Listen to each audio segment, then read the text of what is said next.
Salve, salve, Santa City, aqui é o Eto e a gente tá de volta com mais um Time Skip Challenge. Quem aí tá com saudade? Eu! Esse nosso querido quadro de 2020 exclusivo que muitos de vocês gostaram, mas infelizmente te acabou trazendo pouco. Bom, e antes de contar quem é o convidado de hoje, eu não posso deixar de pedir para você deixar aquele like aqui para ajudar a gente. Também, se você não é inscrito, se inscreve aqui. E também seguir todos os nossos Instagrams que estão aqui embaixo na descrição. O meu, do Bedu, do canal Potara, da loja Potara e de todos os parceiros do Mundo Kaiô que a gente vai falar em breve. E para quem nunca viu esse nosso quadro, eu vou deixar aqui em cima no card todos os episódios que a gente já teve. E olha só, convidado fera, hein? Sessão 4, Buraco Nerd, vixe, só gente foda. E ele funciona da seguinte forma. São perguntas polêmicas de todo o universo de Dragon Ball. 5 delas, 5 perguntas.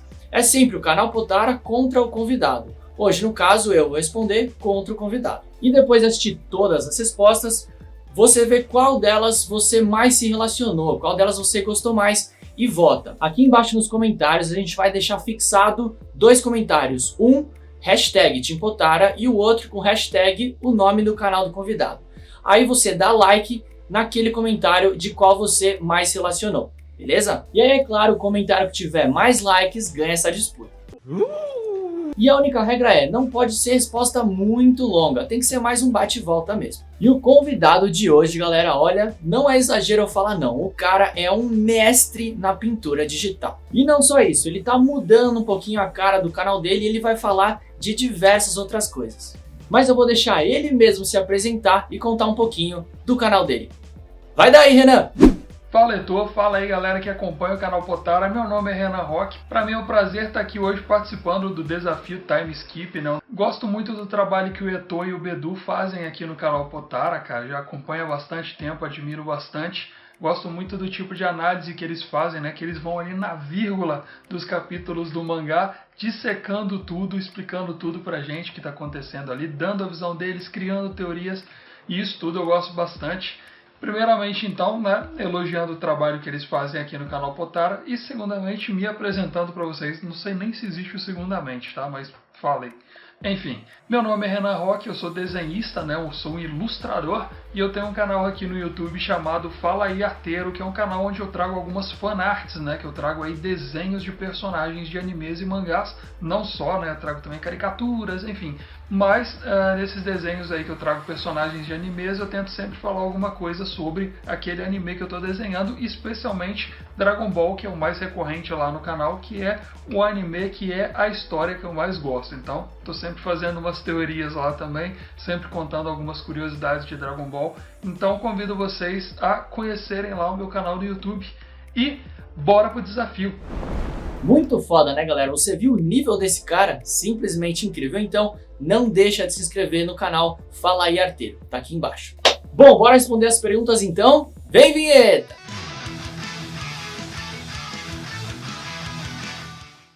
Primeira pergunta, qual o gigante mais interessante de Dragon Ball? Essa aqui é muito fácil, nem tem que pensar muito. É claro que o meu é o Ozaru.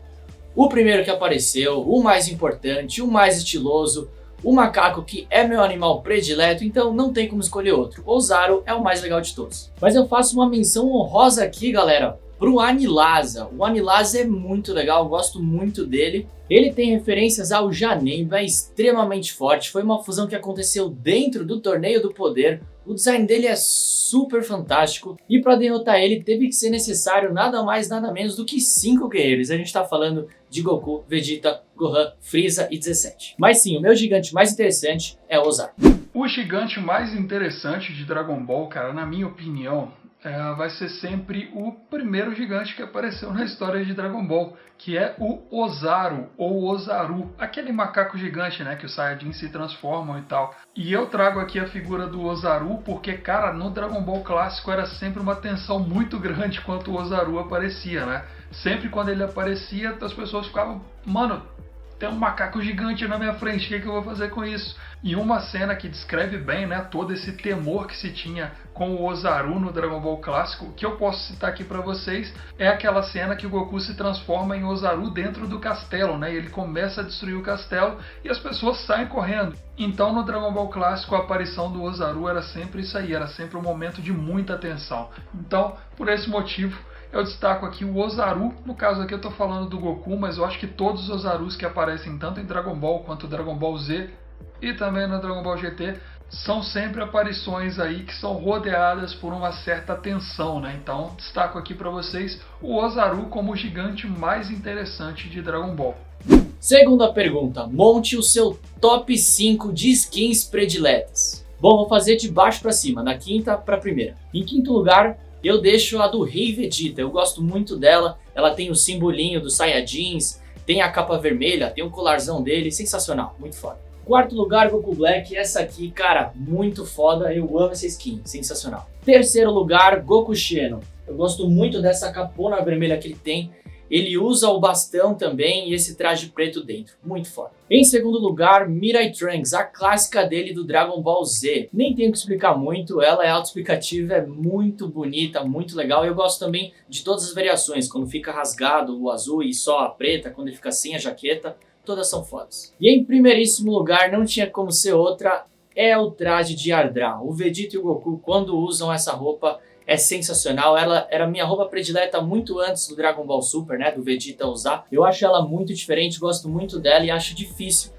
sair alguma nova que supere ela. Bom, 5 skins, eu vou destacar algumas aqui que eu gosto bastante. Talvez não seja bem nessa ordem, assim, o top 5 de melhor para pior ou de pior para melhor, enfim. Uma que eu vou citar aqui com toda certeza é a skin do Broly, o Broly do novo filme de Dragon Ball. Mas aí no caso eu vou citar em um momento específico, que é durante aquela transformação em Ozaru. Algumas pessoas se referem àquela transformação como Ikari, que é aquela transformação que o Broly fica só com o cabelo mais arrepiado, com os olhos amarelos e com o poder do Ozaru ou Ozaru, né, do macaco gigante. Naquele momento ali, pra mim, o Broly fica perfeito, assim. Pra mim não precisava nem de outras transformações, pra mim aquela ali foi a mais legal transformação do Broly naquele filme. Uma outra skin que eu vou destacar aqui é de uma personagem que infelizmente ainda não apareceu em animações. Eu acho que ela já apareceu em Super Dragon Ball Heroes, mas como é uma personagem que é canônica, que é uma personagem que foi criada pelo Akira Toriyama, eu vou destacar ela aqui, que é a Android 21.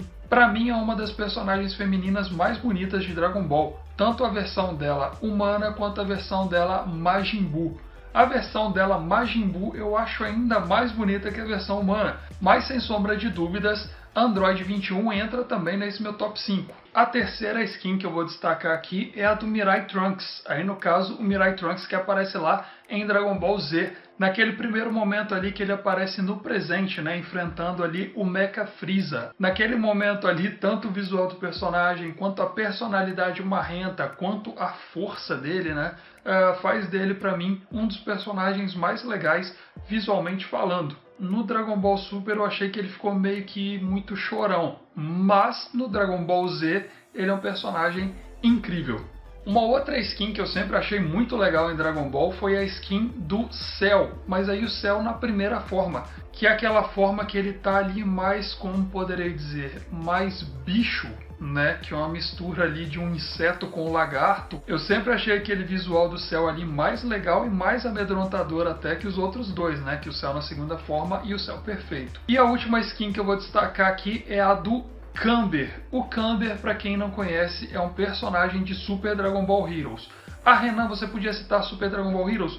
Não sei, mas o fato é que o Camber, esse Saiyajin, é canon. Ele foi criado pelo Akira Toriyama também. E o Camber é um Saiyajin muito diferente, cara. Um Saiyajin muito legal. Pra quem não conhece, ele é um Saiyajin que usa uma camisa de força. E ele é um Saiyajin também que usa uma máscara bem legal. Super Dragon Ball Heroes é sempre muito superficial e meio que não dá pra gente saber qual é a verdadeira história do Camber. Eu sei. Mas é um personagem que visualmente falando me chama muita atenção. E dessa listinha que eu estou fazendo aqui, eu espero muito que o Camber e Android 21 entrem, né, para a história oficial do anime de Dragon Ball em algum momento, porque são personagens que eu acho muito bonitos e que ambos também têm uma história bem legal. Espero que um dia aproveitem melhor esses dois personagens que, cara, eu acho que dariam boas sagas aí pra gente. Terceira pergunta, qual a morte mais brutal de Dragon Ball? Galera, nessa aqui eu separei bastante, eu pensei muito, só que não tem como escolher sem ser a explosão do Kuririn, né? A morte quando o Freeza explode o Kuririn.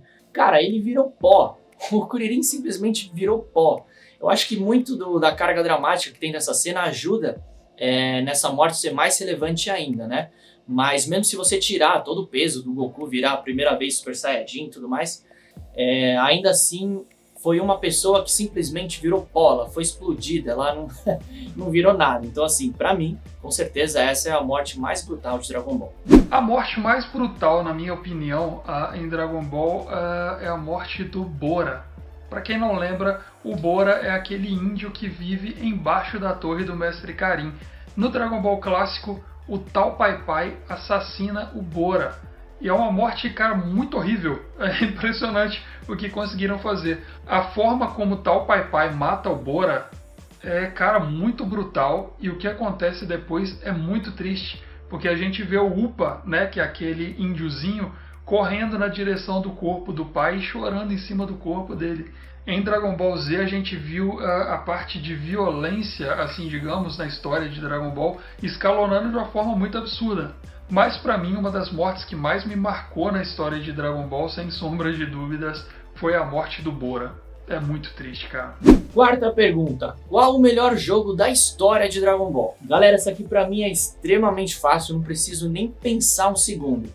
Com certeza absoluta é Dragon Ball Z Budokai 3 de PlayStation 2. Eu sei que vai ter muita gente discordando e colocando aqui nos comentários que prefere o Tenkaichi 3. Eu também adoro o Tenkaichi 3, entendo vocês completamente. Mas, a minha opinião, o jogo que eu mais gosto é o Budokai 3. Ele tem uma questão muito especial que ele traz realmente a raiz de um jogo de luta, né? Não deixando, por exemplo, nada a desejar aí a um Street Fighter ou um Mortal Kombat. Eu gosto muito da questão, por exemplo, de você não poder voar para longe e ficar soltando várias rajadas de ki que é impossível escapar, assim como é o Tenkaichi e o Xenoverse. Eu gosto muito dessa proximidade e velocidade que o jogo tem. Além, é claro, das várias transformações e acontecimentos que tem no meio da batalha, né? Então se você usa o item certinho ali, você pode, por exemplo, virar o Majin Vegeta no meio da batalha, o Babidi aparece ali, toma o controle dele, ou por exemplo, você tá com o Freeza, morre, chega a nave do Freeza, puxa ele e devolve ele como Mecha Freeza. Você pode fazer fusões no meio do jogo, inclusive se você faz a fusão Metamoro, por exemplo, se você erra os botões,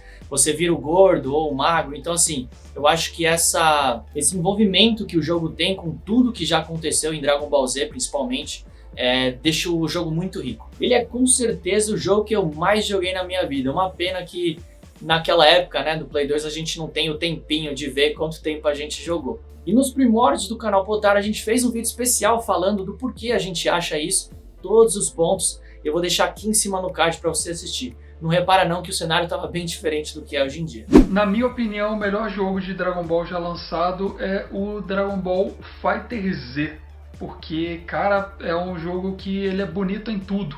O jogo é fácil de jogar, né? Tem uma curva de aprendizado ali bem grande. Os poderes para todos os personagens, você faz os mesmos comandos. Então você não precisa decorar um comando específico para cada personagem.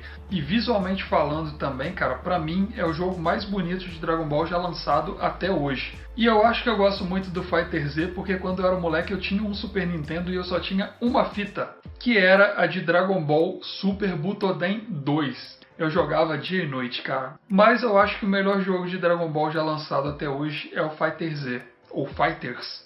Enfim, eu nunca estudei qual é a forma correta de falar o nome desse jogo, mas eu chamo de Dragon Ball Fighter Z. Quinta pergunta, o que você mudaria na saga do Torneio do Poder? Olha, eu gostei muito dessa saga, galera, com certeza foi um marco para a história de Dragon Ball. Gostaria muito de ter visto, claro, coisas que todo mundo fala, né? Então, o Majin Buu participando no lugar do Freeza, o Gohan mitando, o Tenshinhan sendo mais importante, o Kuririn tendo mais lutas e por aí vai. Mas existe uma coisa que eu adoraria que tivesse acontecido e infelizmente não aconteceu, que é o seguinte. No momento do nascimento da Kefla, com os Brinks Potara do Universo 6, o Zeno gosta tanto daquele acontecimento que ele acaba liberando a fusão por meio dos brincos. Então o Kaioshin dá a ideia para o Bills, o Kaioshin do Universo 7, dá a ideia para o Bills de eles fazerem uma fusão Potara entre o 17 e a 18. Senhor, que tal fazer o número 17 e o número 18 se fundirem também?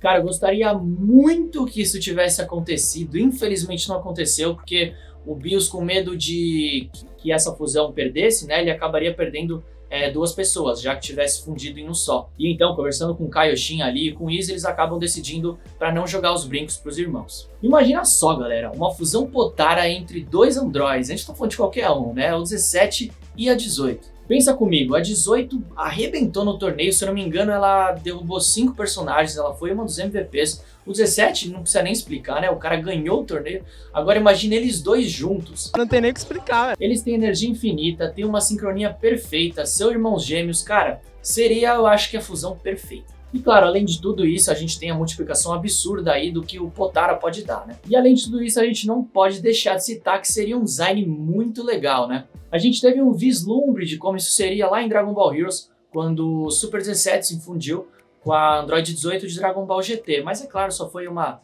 ideia para hypar ali os fãs. Mas isso, sem sombra de dúvida, a fusão Potara entre o 17 e a 18. O que eu mudaria no Torneio do Poder? Eu destaquei aqui 3 pontos. E eu vou falar com vocês aqui rapidinho. Primeiro, eu colocaria os times com mais integrantes. Em vez de colocar times aí com 10 participantes, eu colocaria com 12, que era para ter aí mais 2 vagas, né, onde entrariam aí Goten e Trunks, que são 2 personagens aí que eu acho muito legais, mas que infelizmente foram subaproveitados em Dragon Ball Super. Então, mudaria isso, colocaria Goten e Trunks também para lutar. A segunda coisa que eu mudaria aí no Torneio do Poder seria aquela parte da Genkidama. Para mim, aquilo ali nunca teve lógica, porque eles estavam num ambiente que aparentemente não tinha vida, não tinha de onde o Goku tirar poder vital para criar uma Genkidama daquele tamanho. E um detalhe, né, como o torneio era muito rápido, cara, o Goku jogou a mão para cima e num instante tinha uma Genkidama gigantesca ali em cima dele, com o poder que ele tirou sei lá de onde. Porque até onde a gente acompanhou na história de Dragon Ball, para fazer uma Genkidama grande precisa do poder de muita gente. E ali só tinham, né, os lutadores que estavam na arena, sendo que muitos já tinham sido eliminados também, né? Os universos já tinham sido apagados. E para mim nunca ficou claro como o Goku conseguiu fazer uma Genkidama daquele tamanho. Lembrando que a Genkidama foi o que fez o Goku despertar um instinto superior, né? Mas eu tiraria aquela Genkidama e colocaria como solução, né, para o Goku despertar o instinto superior aquilo que aconteceu no mangá de Dragon Ball Super, que foi o Mestre Kami dando ali um empurrãozinho final que o Goku precisava para dominar a técnica. Eu traria isso para o anime e seria até uma forma, né, de fazer o Mestre Kami brilhar um pouco mais ali no Torneio do Poder. E a terceira coisa que eu mudaria aí no Torneio do Poder seria com relação ao Vegeta. O Vegeta conseguiu aquela transformação que era meio que uma versão avançada do Super Saiyajin Blue, que aquilo ali não ficou explicado. Na minha opinião, podia simplesmente fazer o Vegeta atingir o instinto superior incompleto, o presságio. Tudo bem o Goku conseguir atingir o completo, mas não custava nada colocar no Vegeta aí pelo menos o incompleto, na minha opinião. E eu descartaria totalmente aquela transformação do Super Saiyajin Blue avançado. Enfim, essas são as 3 coisas que eu mudaria aí no Torneio do Poder de Dragon Ball Super. E agora que você escutou a resposta do canal Potara e do canal Fala aí Arteiro, dá like aqui embaixo nos comentários que estão fixados. Vamos ver quem vai ganhar esse negócio aí. E aí galera, gostaram? A gente adora fazer esse tipo de vídeo que chama convidado, pega coisas especiais e sai um pouquinho dos acontecimentos, né, de mangá e de Dragon Ball Heroes. Então, se você gosta deste projeto, coloca aqui embaixo que a gente tem mais um convidado ainda esse ano. Queria agradecer o nosso querido convidado, Renan, muito obrigado pela participação. Eu e o Bedu somos seus fãs, suas artes são incríveis, a gente mostra para todo mundo fica de boca aberta. Você é foda, cara, muito obrigado. Bom, agradecendo aí mais uma vez aí a galera do canal Potara por ter me chamado para fazer parte desse desafio. Gostei bastante de ter participado, de ter respondido essas perguntas e convido vocês a conhecerem lá o meu canal do YouTube. Em breve o Eto'o e o Bedu também estarão lá fazendo uma participação no meu canal e, enfim, se você gosta de desenho, te convido a conhecer o Fala aí Arteiro, que é o meu canal aqui no YouTube. No mais, é isso. Muito obrigado aí, galera do canal Potara. Espero que vocês tenham curtido, não se esquece de se inscrever no canal se você ainda não é inscrito e sempre acompanha a gente que aqui você vai estar recheado de um monte de coisa de Dragon Ball, novidades e esse tipo de vídeo que a gente adora fazer. Combinado? Valeu galera, até a próxima!